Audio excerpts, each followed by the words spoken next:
Hello students, how are you? Today I am going to discuss with you criticism to John Rawls theory of justice. आज मैं आप लोगों को ई political science हमारा lecture series के लिए वेलकम करती हूँ and today I will discuss न्याय के जॉन रॉल्स के सिद्धांत की आलोचना। ये टॉपिक स्टूडेंट्स बहुत इम्पॉर्टेंट है क्योंकि अगर क्वेश्चन आपका चाहे डिस्कस करने के लिए आए John Rawls theory of justice या क्रिटिकली इवैल्यूएट करने के लिए आए John Rawls theory of justice, दोनों में ही आपको उनकी आलोचना, उनके जो सिद्धांत है न्याय के सिद्धांत की आलोचना आपको लिखनी है। दो what is the difference is that when you are getting a question like discuss John Rawls theory of justice, जब आपसे डिस्कस करने के लिए पूछा जाएगा then you have to obviously discuss in details the John Rawls theory of justice. उनका background आपको समझाना है, जैसे मैंने आपको क्लास में बताया था। उसके बाद जॉन रॉल्स थ्योरी जो है वो किस पे बेस्ड है, जॉन रॉल्स ने क्या मेथड इस्तेमाल किया है। एक्चुअली मैंने अपने अर्लियर वीडियोस में I have already discussed elaborately on justice in general, John Rawls theory of justice in details, then entitlement theory of justice पे भी मैंने वीडियो बनाया है। आई होप ये आपके लिए बहुत ही बेनिफिशियल होगा। और फिर मैंने feminist critique to John Rawls theory of justice पे भी बनाया है, क्योंकि वो एकदम डिटेल्स में क्वेश्चन आता है। ऑनर्स में तो आता ही आता है और प्रोग्राम में भी आजकल they are asking questions on analytical part, so you can not be just straightforward आप बुक से पढ़ लिया या जो आपको लगता है एक आधा कुछ पेटेंट क्वेश्चंस आते थे वैसा नहीं है, काफ़ी चेंज भी हो गया है पैटर्न क्वेश्चन में। और दूसरी बात है, जब आप ओबीई का एग्ज़ाम्स दे रहे हैं इस बार ऑनलाइन पोर्टल पे देना है, तो यहाँ पे भी कुछ बदलाव देखे गए हैं, जिसमें से ये है कि you are not getting straight forward questions because the idea is that you need to understand the analytical part of your course also. So ये सारी चीज़ें जो हैं बहुत इंपॉर्टेंट है, इसलिए ये discussion criticism John Rawls theory of justice I think that it would be very beneficial to you. और आज मैंने एक बहुत बड़ा थोड़ा सा चेंज करा है अपने पूरे इस वीडियोस के अंदर। I have also tried to bring the written point in your Hindi medium, so that Hindi medium वाले जो बच्चे हैं, जो हिंदी मीडियम जिनका है, और कई बार ऑनलाइन क्लासेस में भी क्योंकि थोड़ी बहुत इश्यूज़ तो हो ही जाती है, नेटवर्क और क्लासेस लीव हो जाती हैं और कई बार आप सुन भी नहीं पाते हैं, तो there could be many issues.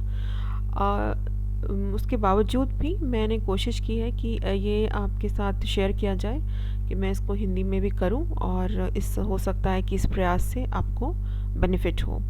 So you please write to me how you are finding my program, my lecture series discussion.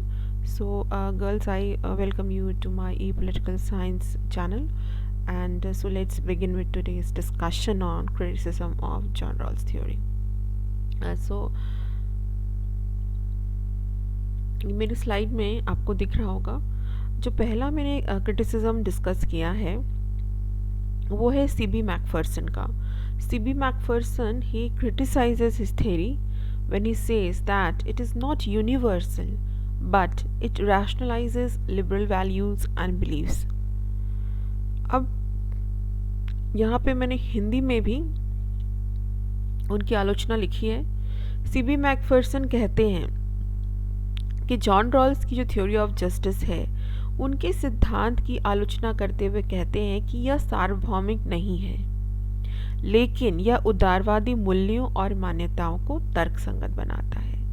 Basically Macpherson he is a scholar who argues, वो क्रिटिक करते हैं John Rawls theory of justice का, और वो कहते हैं कि जो पूरी John Rawls theory of justice है उसमें कोई सार्वभौमिकता नहीं देखी गई है, क्योंकि वो एक यूनिवर्सल लेवल पे कोई चीज़ जो है यहाँ पे डिस्कस नहीं कर रहे हैं, बल्कि वो क्या कर रहे हैं, उसको रैशनलाइज कर रहे हैं। बल्कि वो उदारवादी मूल्यों को, प्रोसेस को, उसकी मान्यताओं को जो है किस तरह से कि हम लॉजिकली मतलब इम्प्लीमेंट कर सकते हैं, डिस्ट्रीब्यूशन कैसे कर सकते हैं, ठीक है। ये सारी बातें जो है सीबी मैकफर्सन अपने आर्गुमेंट में करते हैं। वो इसलिए उनको क्रिटिसाइज़ करते हैं सीबी मैकफर्सन।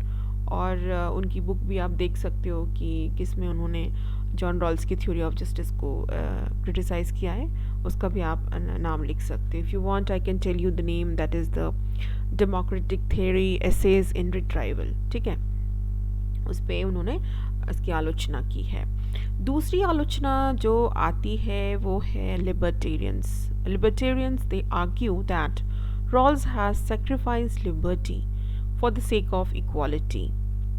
रॉबर्ट नॉज़ाइक, अगर हम डिटेल्स में जाएं तो Robert Nozick in his book Anarchy, State and Utopia has objected to making talents as the common pool to be distributed equally. अब हम इसका अगर हिंदी वर्जन देखें तो उदारवादियों का तर्क है, उदारवादी हम नहीं कहेंगे एक्चुअली, उदारवादी जो हैं वो और जो लिबर्टेरियंस हैं दोनों में अंतर है। तो लिबर्टेरियंस को हिंदी में हम स्वेच्छा तंत्रवादी कहते हैं, क्योंकि वो ट्रांसलेशन में वो प्रॉपर हो नहीं पाता हिंदी में। तो स्टूडेंट्स आप वो चेंज कर सकते हैं, स्वेच्छा तंत्रवादी लिख सकते हैं। उनका यह तर्क है कि रॉल्स ने समानता के लिए स्वतंत्रता का त्याग किया है। अब ऐसा क्यों कहते हैं? आपको याद होगा, if you can recall the theory which John Rawls has given, उन्होंने इक्वालिटी की बात की है, equality to the most extensive idea of liberty, ये भी कहते हैं। तो क्या इक्वालिटी जो है उनके लिए ज़्यादा इम्पॉर्टेंट है या लिबर्टी ज़्यादा इम्पॉर्टेंट है? और लिबर्टेरियंस जो हैं, स्कॉलर्स जितने भी हैं स्वेच्छा तंत्रवादी, जिन्हें हम नियो लिबरल्स या नवउदारवादी भी विचारक कहते हैं, नॉज़ाइक भी होगा इसमें, मिल्टन फ्रिडमैन हैं, एफ.ए. हेग भी हैं, ये जितने स्कॉलर्स हैं ये राज्य को इम्पोर्टेंस बिल्कुल नहीं देते। और इन्होंने इंडिविजुअल और मार्केट को इतना ज़्यादा इम्पोर्टेंस दिया है कि बाकी चीज़ों को उन्होंने इम्पोर्टेंस नहीं दिया। इसलिए भी इनके पूरे सिद्धांत में समानता जो है वो बिल्कुल मतलब ना के बराबर है, और स्वतंत्रता और खुद की इंडिविजुअलिज्म, कॉर्पोरेटाइजेशन, ये सारी बातें उभर कर आती हैं।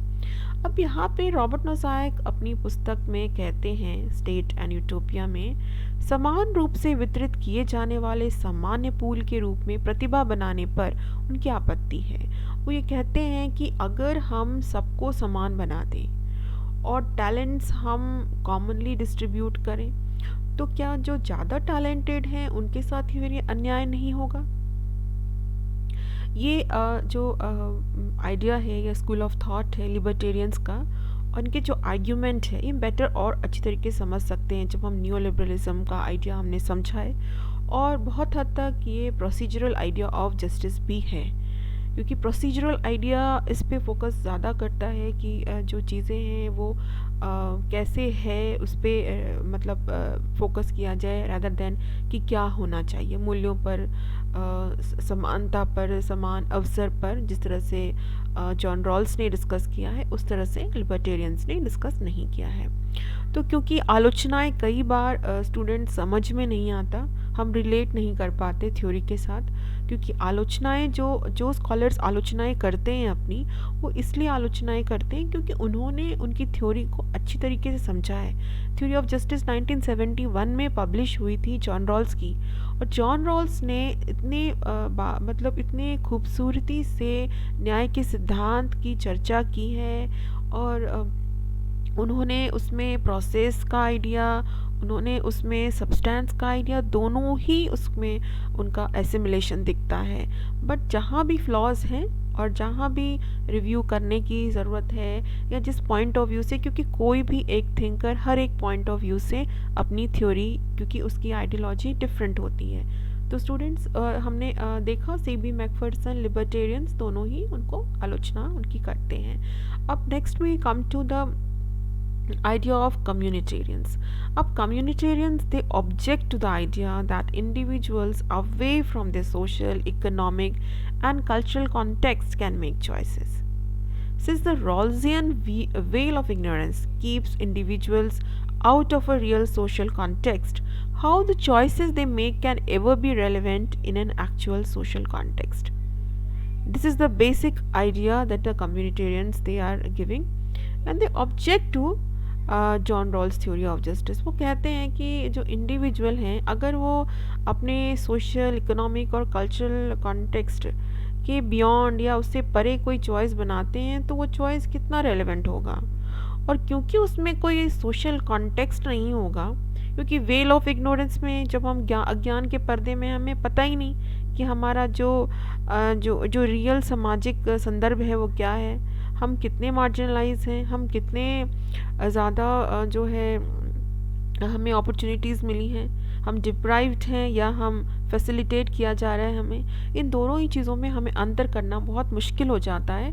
और कम्युनिटेरियंस ये कहते हैं क्योंकि रॉल्स की थ्योरी में सामाजिक परिप्रेक्ष्य कितना है उस पर भी वो क्वेश्चन मार्क लगाते हैं. और कम्युनिटेरियंस में आप माइकल वॉल्जर हो गए, चार्ल्स टेलर हो गए, क्योंकि ये जितने भी मल्टीकल्चरल स्कॉलर हैं सारे इसमें आ जाएंगे क्योंकि ये समुदायवादी हैं. अब इसकी हिंदी अगर हम देखें तो इस विचार बेसिकली आप समुदायवादी लिख सकते हैं. इस विचार पर आपत्ति करते हैं कि व्यक्ति अपने सामाजिक, आर्थिक और सांस्कृतिक संदर्भों से दूर हो सकते हैं. चूँकि अज्ञानता का रॉल्सियन घूंघट व्यक्तियों को वास्तविक सामाजिक संदर्भ से बाहर रखता है, इसलिए वे जो विकल्प बनाते हैं वो वास्तविक सामाजिक संदर्भ में कभी भी प्रासंगिक नहीं हो सकता.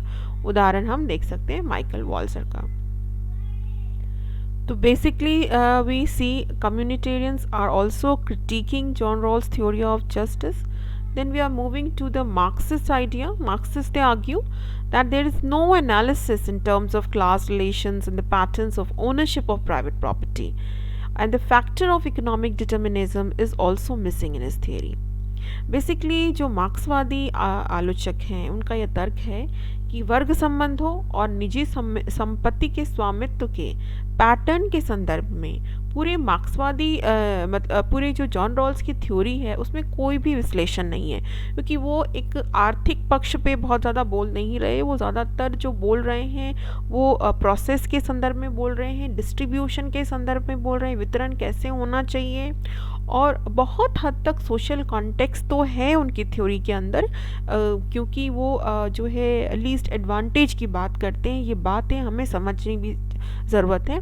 तो ये मार्क्सिस्ट कहते हैं कि उनके सिद्धांत में आर्थिक नियतवाद का कारक जो है वो गायब है. गायब मतलब वो उन्होंने फोकस नहीं किया इकोनॉमिक फैक्टर पे. So Marxist also they find that his theory is missing in some way or the other while looking into the class relations, looking the pattern of ownership of private property, looking into the cause of marginalization. Though they are talking about the least advantage should be benefited, पर कैसे उनको हम benefit करेंगे, क्या आधार होगा, ये सारा उनके जो है डिस्कशन में नहीं है. And girls, you will also add the feminist critique to John Rawls theory of justice. उसको भी आप ब्रीफ में डालेंगे जब आप क्रिटिसिज्म इन जनरल भी लिख रहे हैं. और एक सेपरेट क्वेश्चन आता है, उसका मैंने ऑलरेडी डिस्कस किया हुआ है. आप मेरे प्लेलिस्ट में पॉलिटिकल थ्योरी का जो प्लेलिस्ट है उसमें जाके आप देख सकते हैं feminist critique to John Rawls theory of justice. And then we can again discuss, and you can comment in my comment section. You can ask queries and doubts, students. So I hope we had a long discussion on criticism to John Rawls' theory of justice, and I hope it would be beneficial to you. So students, study well, take care, and best wishes. So stay connected to my channel and keep watching, keep benefiting from it, and I wish you all the best. Thank you.